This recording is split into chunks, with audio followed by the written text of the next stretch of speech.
Sync Strength is a team of coaches, scientists, and researchers that provide advanced data analytics on performance and health for coaches and teams. We help organizations get more out of the data that they're already collecting. Our analytics really have three components. First, we combine the physiological signals, such as heart rate, with the second component of game stats, game information, goals, shots taken. And the third component, interpersonal dynamics, how the team gels with one another. And that's what we're going to be speaking about today, we known as team chemistry. For the last 6 years or so, Kevin and I have been doing player development and team development with professional organizations, college organizations, and Olympic level athletes. We'll go in as consultants and do the mental side of the game, through player development or team development, work on team chemistry. From the player development side, this can result in something like energy management or resiliency, mental resiliency, the mental side of the game. And then from the team side, we'll go in and really enhance and speed up team chemistry the best we can. Today, we're going to concentrate mainly on the team chemistry component. It's not too unoften that coaches will contact us and say, I have a bunch of players coming in on Friday. They've never met. They don't know each other. We need to speed things up. Or they already dislike each other because they're competing for starting positions, national team positions, or endorsement and revenue deals. And so we go in and help managers, teams, and organizations kind of get on the same page as quickly as possible and really concentrate on how we can get this team together as soon as possible. Team chemistry is complicated, right? It's different from sport to sport. It's been immeasurable for years. In baseball, it's the locker room. Nick Swisher's a great example, right? For the Yankees, he left Cleveland. Everyone talked about how he was a great locker room guy. He added locker room presence. Or Big Papi here in Boston.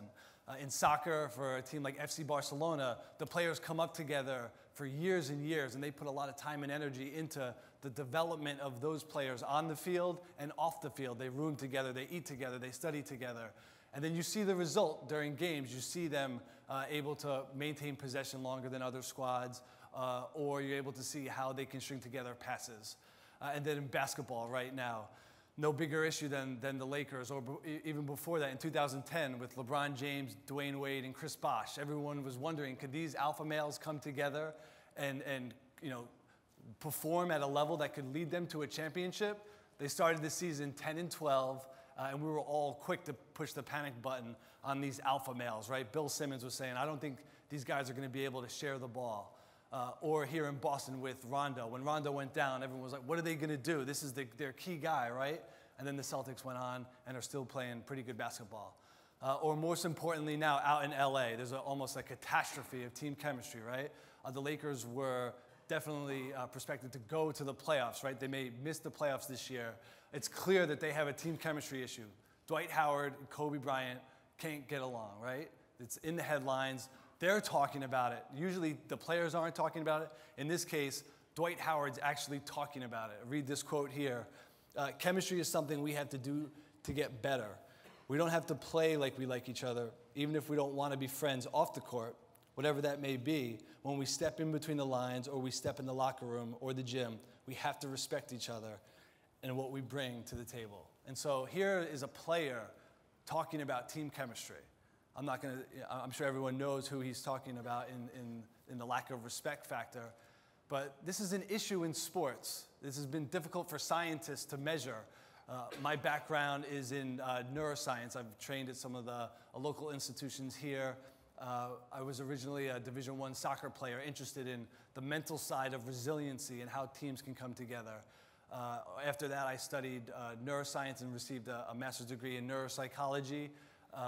And we're gonna go through some of the analytics that we've been building over the last couple weeks and months. I'm going to hand over now to Dr. Bickert to really show you how we analyze team chemistry in real time using heart rate data.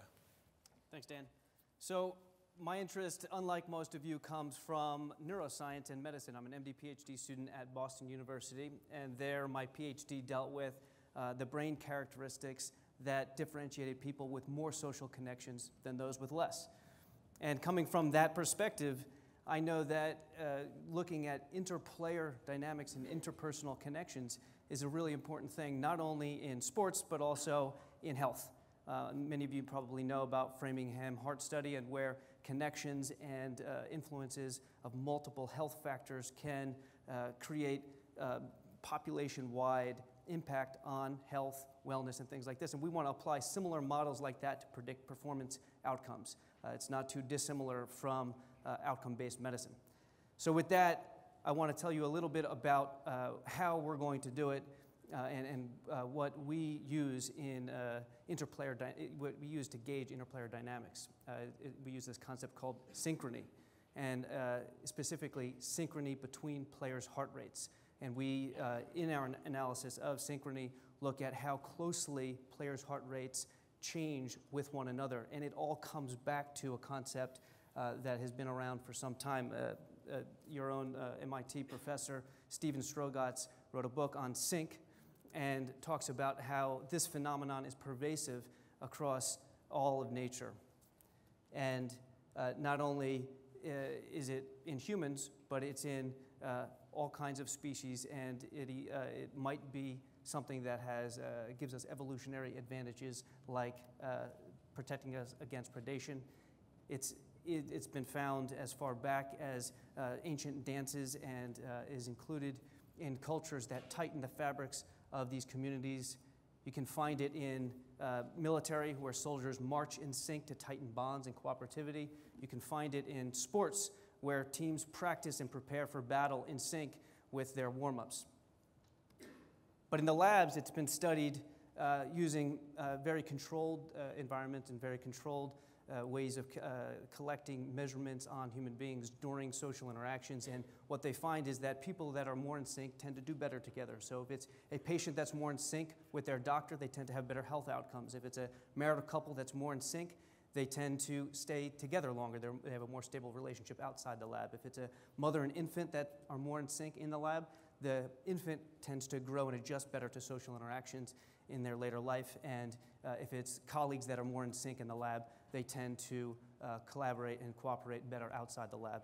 But how do they measure it in the lab? What they do is take a number of behavioral and physiological signals like heart rate and collect that simultaneously from interacting people, and then look at how closely those signals change over time together.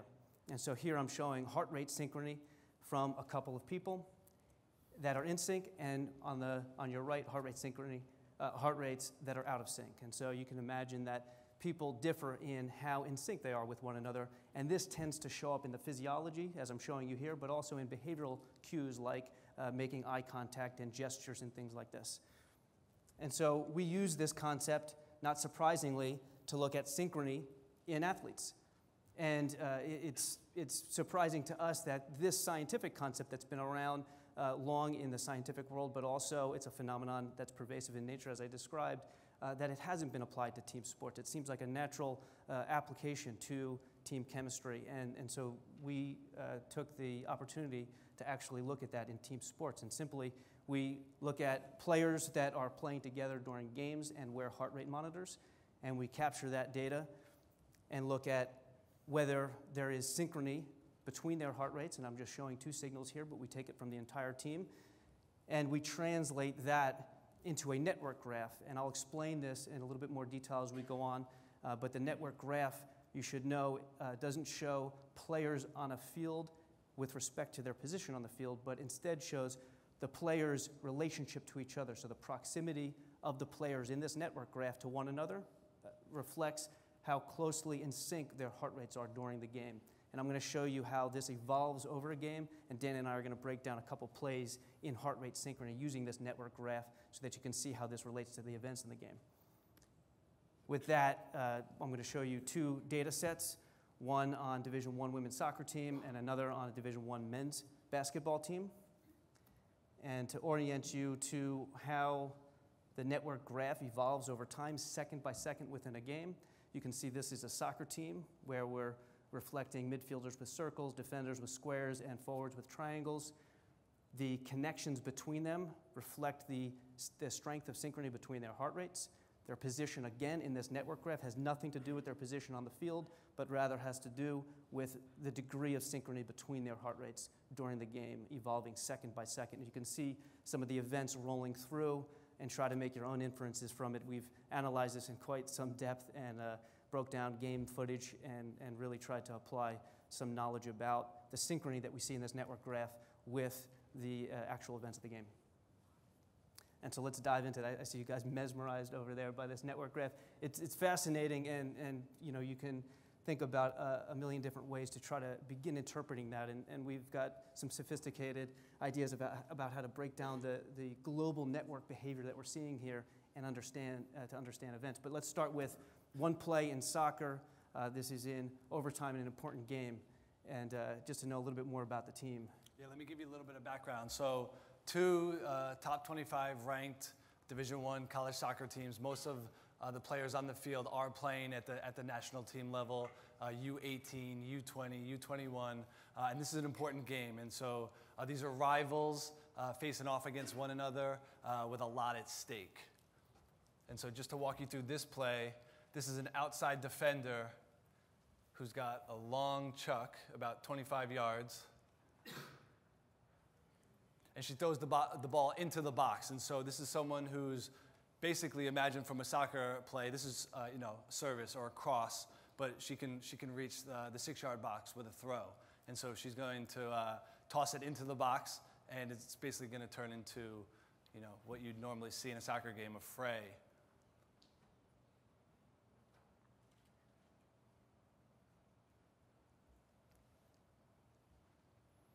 Okay, so basically, we see the ball come in, and I'm going to point out, I'm going to take it back in slow-mo, point out some of the interactions that happen, and then I'm going to try to also show you that in the network graph so you can kind of see how these players interact, both in real-time game footage and then in the network graph. And as Dan said, this was the first score of the game. This is the first overtime, so this was the game-winning shot for that team. It actually got called back. There was a penalty, and so the celebration was for naught, but let me zoom in on a couple things I want you to pay attention to. So this huge throw, we've got two girls come up for the header right here. And I'm going to show you those girls in the network graph highlighted in red. They're very closely tied to one another. And then the ball gets chipped into three offensive players right there that you see in the shot. And they're all looking at the ball. They're all looking at each other, wondering what each other's going to do, and trying to react in a way that creates that line to the goal so that they don't get in the way of basically the girl who's about to kick the ball. And that interaction is something that we're going to try to break down, and so I'm going to show you that in the network graph. And so this is one engagement of team synchrony. You see three players all focused on one stimuli, right? But yet they all have the awareness of who's around me. And so you'll see one player stand off, one player get out of the way, and one player shoot. And you could imagine, we're showing the video, but in real time, this is a snap decision.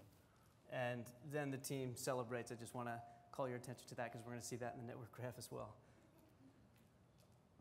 So let's begin and just focus on the network graph. We're going to play that solely.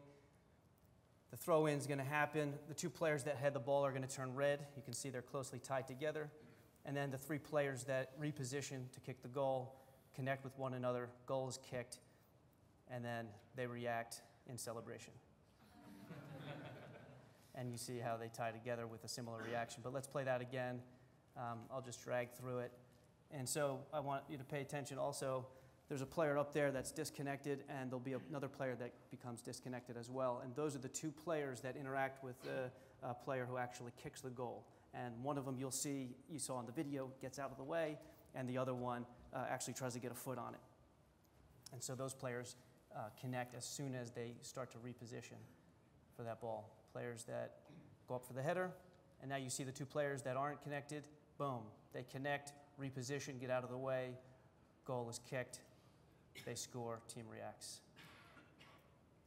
And so that's one way that we can understand play-by-play in this network graph, aligning it to these events of the game where chemistry seems to play a role, where there is physical interactions. If this was a lab or if we were out in nature looking at monkeys, we would look at all of the different behaviors, code those behaviors, and then try to understand the physiology or the underpinnings of those behaviors. And I think that's what we're looking at here And if we were to look at a snapshot of when that goal was scored, that's what you would see. The dot highlighted in red is the player who scored the goal. And I'm going to show you a couple contrasting maps of times where that team kicked a shot on goal, but it was successfully defended. And you can see the contrast. Here, the girl who shot on goal, but missed, or was successfully defended, is highlighted in red and is disconnected from most of the group. This girl only has 2 connections, and it is a very interesting arrangement there, but unsimilar to the successful goal. And then the girl who shot on goal here was disconnected from the entire group. I'm not trying to make causal inferences here, but it's interesting to see contrast between successful events and unsuccessful events of the same type. So let's jump to the next clip, and Dan just kind of set it up a little bit, and then I'll walk you through the network graph just like we did. So the goal got called back. So now we're in double overtime, 120th minute.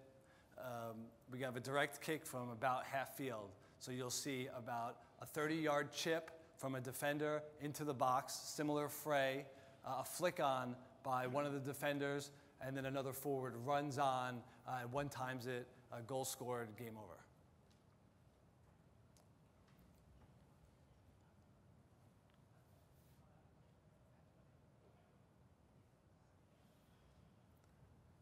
And so again, you see celebration for them. Again, in slow-mo.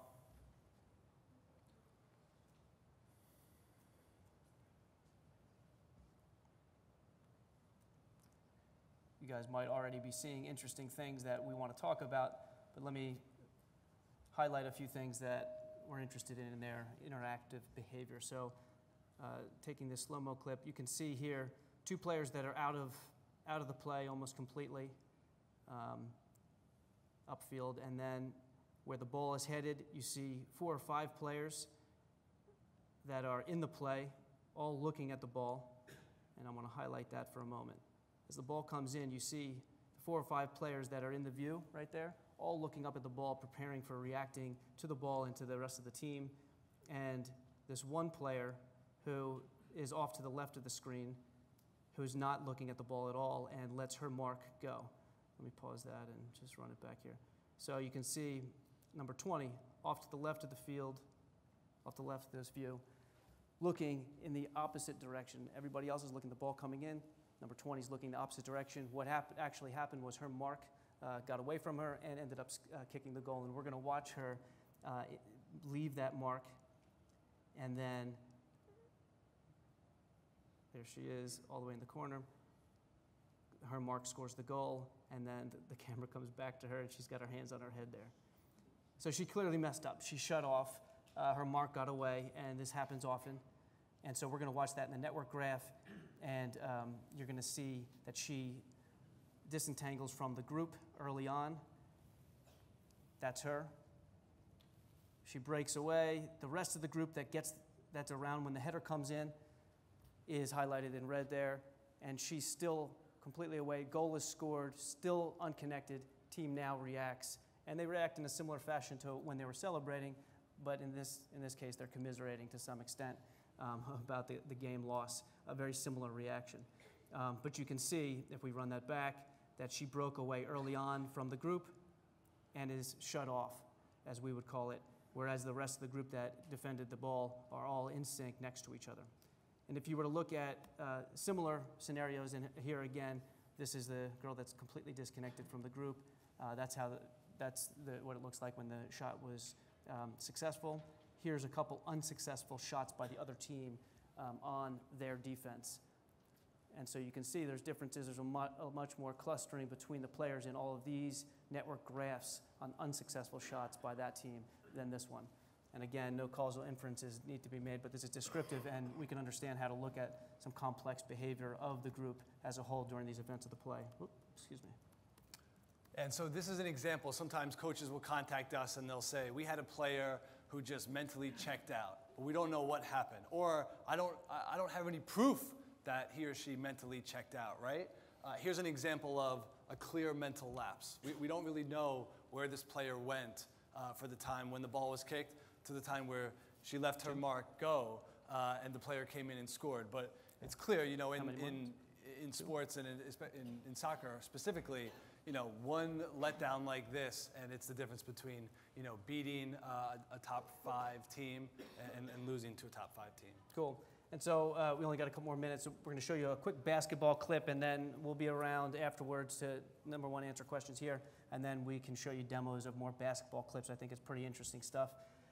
Just to race through this, you'll see a player come up with the ball, give a pass out, pass back in, and then dish it back out for a three-pointer. And just to show that in the network graph, you'll see the person dribbling, the player dribbling the ball in this network, and include the small forward here, which will connect with the rest of the team, and they'll pass it back and forth, and then the three-pointer will be shot. The forward connects with those passes back and forth, and then shoots the ball and scores. And so just to show you, just to talk about the big picture of this is we're adding some variables to the performance prediction equation. We're not saying that team chemistry is predicting all of performance by any means, but we believe, and I think many coaches and teams and players believe that it does predict some proportion of performance. And we literally want to empirically test that. We've got the program to test that now, and we could actually just take any heart rate data that you have and solely from heart rate data create network graphs like this and look at the behavior of the team as a whole, which is very interesting stuff, not only for sports, but as I told you before, but for communities and populations where different types of outcomes, like health outcomes, are of interest. And with that, we're open to answer questions. We'd like to thank some of the other players on our team that have helped make these graphs through painstaking efforts to analyze some of this stuff. But like I said, the program's ready to go. If you guys have heart rate data and are interested in looking at how this would work for your team, we'd love to analyze it. So let us know, and let us know what kind of questions you have. Thanks. You, Dan and Kevin. We have time for some questions, so just raise your hand. I'll bring you the mic. Yeah, it was kind of interesting concept. I'm wondering though, sometimes like there were nodes that were farther away from one another, but they were connected than other ones that were closer to one another. Yep. I'm wondering what what criterion is in there. I mean, I assume you're doing some kind of like autocorrelation between the heart rates. Yep. If that's the criterion, why would they be connected if they're farther away than another one? Sure, we simply use a threshold. So at this point, it's arbitrary just to look at the network behavior. Whether those links are present or not is an arbitrary threshold at the R value. And we will look at the network behavior as a whole, looking at not only when the connections arise, but also how close the team gets and how close they are during these different events of the game. But any threshold really could be set, and we could look at maybe it's different for basketball than it is for soccer. Maybe it's different for certain events. Maybe sometimes having dense connectivity throughout the entire team is not as important as having dense connectivity in clusters of the team. So it's something that you can definitely experiment with.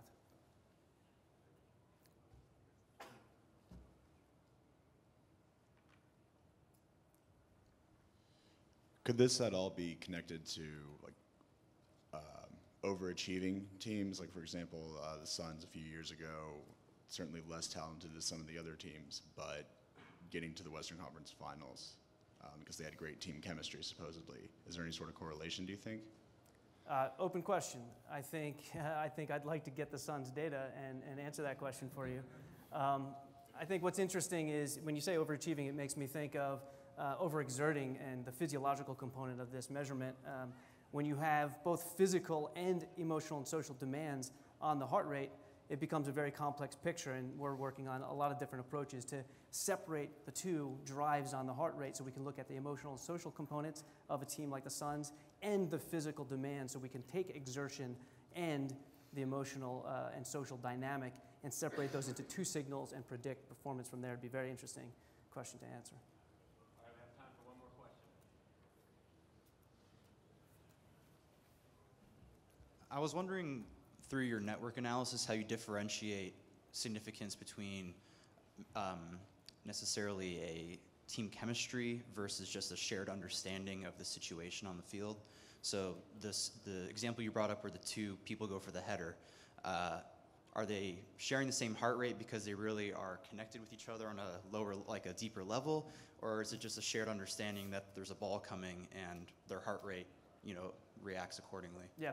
So that's a great question. On a second-by-second basis, we're looking at common reactivity, both in physical and, as you saw with the players that were repositioning for the ball, their activity wasn't necessarily that similar, but they were all had their eyes on the same stimulus. They were all trying to react to the play at hand and to one another. But certainly if everybody was sprinting down the field, yes, all of their heart rates would be driving up and they would be in sync.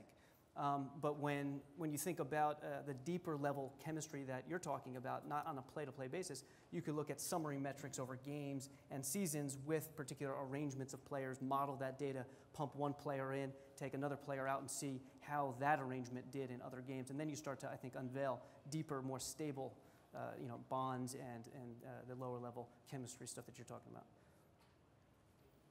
Dan and Kevin, thank you so much.